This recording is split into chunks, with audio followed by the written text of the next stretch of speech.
বাংলাদেশে নৃশংসভাবে জানে শেষ করা হয়েছে হিন্দু যুবক দীপু চন্দ্র দাসকে। সেই ঘটনার প্রতিবাদে ভারতে গর্জে উঠেছেন হিন্দুরা। সম্প্রতি কলকাতায় বাংলাদেশের ডেপুটি হাই কমিশনে বিক্ষোভ দেখাতে চায় হিন্দু জাগরণ মঞ্চ, আর সেই বিক্ষোভ কর্মসূচিকে ঘিরে উত্তপ্ত হয়ে ওঠে গোটা পরিস্থিতি। পুলিশের বিরুদ্ধে লাঠিচার্জের অভিযোগ ওঠে। ঘটনায় পুলিশ এবং রাজ্য সরকারের বিরুদ্ধে সরব হয়েছে বিজেপি। এই প্রসঙ্গে এবার কড়া ভাষায় রাজ্য সরকারকে নিশানা করেছেন অভিনেতা তথা বিজেপি নেতা মিঠুন চক্রবর্তী। হুগলির চন্দননগরের এক সভায় বক্তব্য রাখার সময় তিনি বলেন, বাংলাদেশের নৃশংসভাবে কাউকে জানে শেষ করার প্রতিবাদে হিন্দু জাগরণ মঞ্চ মিছিল বের করেছিল। তাতে পুলিশ লাঠিচার্জ করল, গুরুতরভাবে জখম করেছে অনেকজনকে। 17 জনকে অ্যারেস্ট করা হয়েছে, তার মধ্যে 7 জন মহিলা। এই সরকার পশ্চিম বাংলাকে পশ্চিম বাংলাদেশ করতে চাইছে। কার্যত এই অভিযোগে করতে শোনা গেল মিঠুন চক্রবর্তীকে। কি বললেন আসুন শোনাই।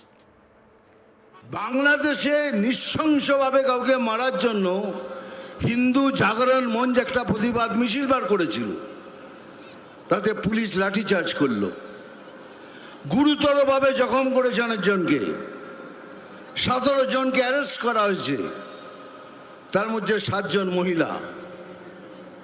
ভাবতে পারছেন, বাংলাদেশে হয়েছে, প্রতিবাদ করছি এখানে, সেটাও করতে পারবেন না। তারপরে সোজা ভাষায় এই সরকার বলে দিচ্ছে, যা ইচ্ছে তাই করুন, আমরা বাংলাদেশের পক্ষে। আমরা যেভাবেই হোক এই পশ্চিম বাংলাকে ওয়েস্ট বাংলাদেশ করে ছাড়ব। তাহলে আপনারাও শুনে রাখুন, এই শরীরে যতদিন এক ফোঁটা রক্ত থাকবে, কই মাইকা লাল ইয়ে নেই কর सकता।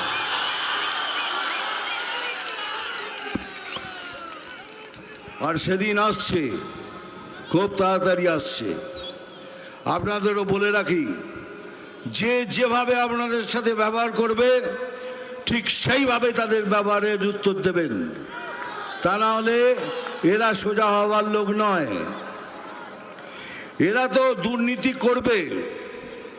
ওরা জীবনে যখন পয়দা হচ্ছে, জন্ম নিচ্ছে, বলে ওরে তোদের ঘরে আর একটা দুর্নীতি জন্ম করেছে। এখন এই জায়গায় দাঁড়িয়ে রয়েছে। কিন্তু একটু ভাবুন, এটা তো আমাদের বাংলা, এটা তো আমাদের পশ্চিম বাংলা, বাঙালির বাংলা, হিন্দুদের বাংলা। যদি এরকম কিছু হয় তাহলে আমরা কোথায় যাব? ওদের তো অনেক দেশ আছে চলে যাবার, আমরা কোথায় যাব? কাশ্মীর ফাইলস যদি দেখে থাকেন, কাশ্মীর ফাইলস যে বইটা আমি করেছি, তাতে দেখবেন হিন্দু ব্রাহ্মণদের ধরে ধরে ওখান থেকে নৃশংসতা করে ওদের কাশ্মীর থেকে বার করে দেওয়া হয়েছিল। এখন কাশ্মীর দারুণ জায়গা হয়ে গেছে। আমি কাশ্মীরে শুটিং করে এসেছি, দুর্ধর্ষ, চিন্তা করতে পারবেন এত সুন্দর, এত শান্তির জায়গা হয়ে গেছে। কিন্তু তাদের বার করে দেওয়া হয়েছিল। এখন কি সেই পরিকল্পনা করছেন যে আমাদের এই বাঙালিদের, এই হিন্দুদের এখান থেকে বার করবেন? বার করে কোথায় নিয়ে যাব? কোথায় যাব আমরা? সেই জন্যই বলছি, এই ইলেকশন আমাদের জন্য খুব ইম্পর্টেন্ট ইলেকশন। সবাই মিলে একজোট হয়ে এক ছাতার নিতে এসে লড়ে এই সরকারকে বার করতেই হবে। শুধু মিঠুনই নন, লাঠিচার্জের প্রতিবাদে সরব হয়েছেন রাজ্যের বিরোধী দলনেতা শুভেন্দু অধিকারীও। পুলিশ ও রাজ্য সরকারের বিরুদ্ধে ক্ষোভ প্রকাশ করে শুভেন্দু অধিকারী বলেন, বর্বরোচিতভাবে মারা হয়েছে, যারা মেরেছে তাদের আমরা আইডেন্টিফাই করব। আমাদের ধারণায় পুলিশের মধ্যে একটা বড় অংশ ভুয়ো ওবিসি সার্টিফিকেট নিয়ে তৃণমূলের জামানায় চাকরি পেয়েছে। কি বলছেন বিরোধী দলনেতা শুভেন্দু অধিকারী, এবার সেটা শুনব। সময়টা আলাদা, নামটা আলাদা। পশু কাটার তরবারি দিয়ে ওখানে কুপিয়ে কুপিয়ে খুন, আর ওখানে মিথ্যা অপবাদ দিয়ে প্রমাণ ছাড়া দোষী সাব্যস্ত করে প্রথমে গণপিটুনি, আধমরা করা, তারপরে জীবন্ত হিন্দুকে জ্বালিয়ে দেওয়া। সেই ঘটনাকে সোশ্যাল মিডিয়া, ফেসবুকে লাইভ করা, একদম সেম।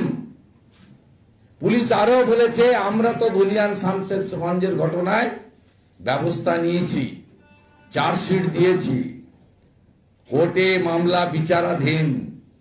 এর সঙ্গে যারা ময়মনসিংহের বাঙালি হিন্দু পুড়িয়ে মারার ঘটনা সম্পৃক্ত করবেন, তাদের বিরুদ্ধে ব্যবস্থা নেব। এটা তো কালকে হুমকি ছিল। বিচলিত মুখ্যমন্ত্রী, তার সরকার হিন্দুদের ক্রমবর্ধমান রাস্তায় বেরিয়েছে প্রতিবাদে ভয় পাচ্ছিলেন।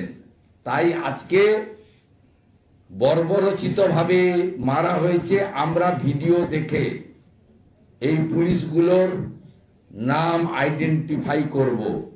আমাদের ধারণা এই পুলিশগুলোর মধ্যে একটা বড় অংশ ভুয়া ওবিসি সার্টিফিকেট দিয়ে ওবিসি কোটায় তৃণমূলের আশীর্বাদ নিয়ে